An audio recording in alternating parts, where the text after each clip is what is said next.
Selamat pagi, bersama saya, Cindy Raja. Mari awali aktivitas dan pelayanan Anda melalui renungan pagi bersama Allah di waktu fajar.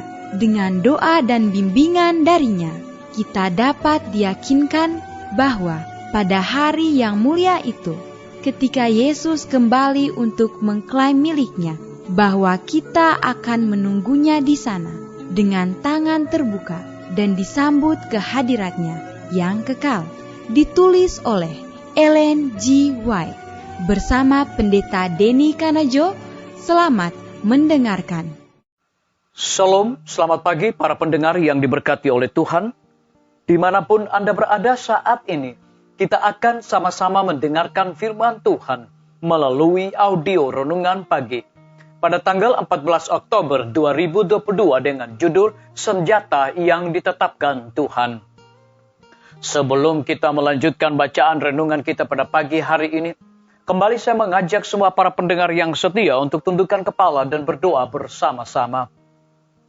Bapa kami yang bersemayam di dalam takhta kerajaan sorga, terima kasih Tuhan Yesus, oleh karena kasih dan rahmat Tuhan begitu besar bagi kehidupan kami, lebih khusus panjang malam di dalam pembaringan kami.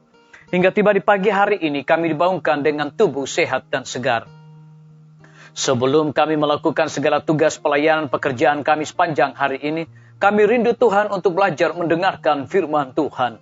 Curahkanlah kepada masing-masing kami kuasa Roh Kudus-Mu.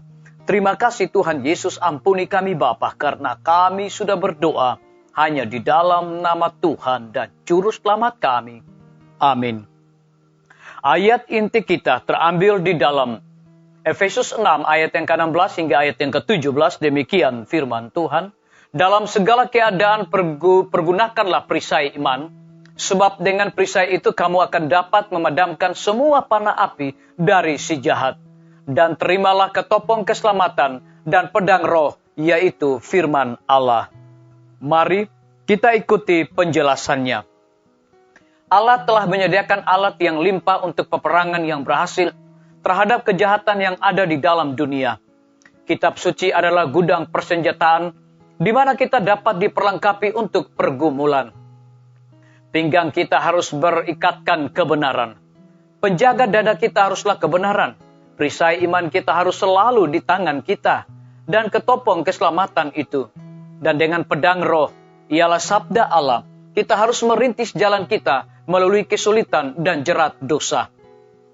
Memanggil Timotius di hadapan pengadilan Allah, Paulus meminta kepadanya untuk mengkhotbahkan firman itu.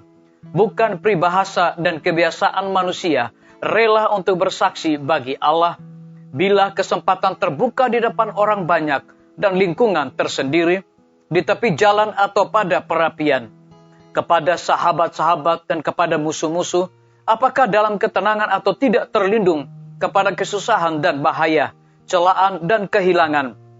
Ia harus menyatakan kesabaran dan kasih Kristus, menerangkan dan menjalankan tegurannya oleh kebenaran-kebenaran sabda itu. Untuk membenci dan menegur dosa, dan pada waktu yang sama menunjukkan kasihan dan kelemah lembutan untuk orang berdosa adalah sulit untuk dicapai. Kita harus berhati-hati terhadap kekerasan yang tidak semestinya kepada orang yang berbuat salah. Dan kita harus juga berhati-hati tidak akan melupakan kehebatan dosa. Perlu untuk menunjukkan kesabaran dan kasih seperti Kristus untuk orang-orang yang bersalah. Tetapi ada juga bahaya untuk menunjukkan kesabaran yang begitu besar terhadap kesalahannya, sehingga ia akan memandang dirinya sendiri sebagai tidak memerlukan teguran, dan akan menolaknya sebagai tidak diperlukan atau tidak adil. Disalin dari buku Alfa dan Omega, jilid 7, halaman 425 sampai 426. Biarlah bacaan renungan kita saat ini akan menjadi berkat bagi kita semua. Mari kita tunduk kepala dan kita berdoa. Bapa kami yang bersemayam di dalam takhta kerajaan sorga, terima kasih Tuhan Yesus oleh karena firman-Mu di pagi hari ini memberikan satu kekuatan sukacita bagi kami semua para pendengar yang setia. Saat ini hamba berdoa untuk pemerintah kami, Kiranya Tuhan memberkati Bapak Presiden bersama Wakil Presiden, para menteri dan seluruh stafnya, Bapak Gubernur bersama dengan wakil, Bapak Bupati bersama wakil, Bapak Wali Kota bersama wakil, camat dan seluruh stafnya, kepala desa, lurah, RT, RW, dimanapun mereka berada saat ini Tuhan. Lindungi mereka, pelihara mereka, berikan mereka kekuatan, kesehatan, hikmat sorga, agar mereka dapat menjalankan roda pemerintahan di tengah-tengah pandemi dan kesukaran hidup saat ini, boleh sesuai dengan amanat dan titah Tuhan sendiri. Kami menyerahkan pimpinan-pimpinan organisasi gereja Tuhan dari tingkat yang tertinggi sampai kepada gembala jemaat saat ini Tuhan, dimanapun mereka berada. Mereka sangat membutuhkan akan kuasa Roh Kudus dalam pelayanan mereka, seperti belajar interaktif online, belajar di KPA, dan juga KKR-KKR yang akan berlangsung. Kami juga berdoa Tuhan untuk para tim medis. Tuhan berkati dokter, perawat, bidan, semua para pekerja kesehatan yang sedang melayani di setiap rumah sakit, puskesmas, bahkan pustu.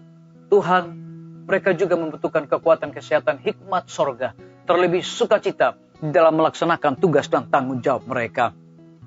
Kami berdoa untuk kelanjutan pembangunan Rumah Sakit Advent Palangkaraya, Rumah Sakit Advent Kupang. Tuhan berkati semua para pembina. Tuhan berkati semua para tukang dan material.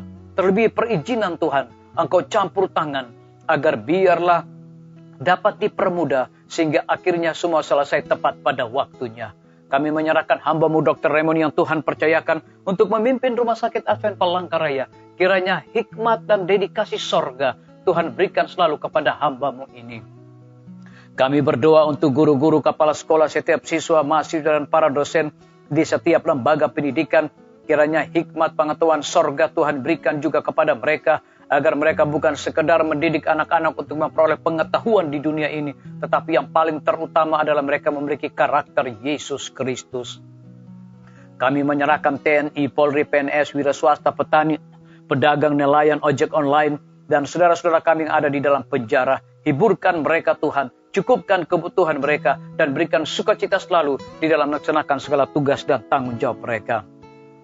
Kami berdoa untuk para pendengar yang setia dimanapun mereka berada saat ini Tuhan. Mereka berulang tahun dengan bertambahnya usia yang Tuhan percayakan bagi hidup mereka. Mereka juga selalu bersyukur dan selalu pandang kepada Yesus setiap saat. Yang berada di dalam kebimbangan ketidakpastian hidup, Tuhan berikan iman yang teguh untuk terus berharap bersandar hanya kepada Tuhan Yesus. Terima kasih Bapa yang baik. Ampuni kami Tuhan, karena kami sudah berdoa hanya di dalam nama Tuhan dan Juru Selamat kami. Amin. Sampai jumpa. Tuhan Yesus memberkati kita semua.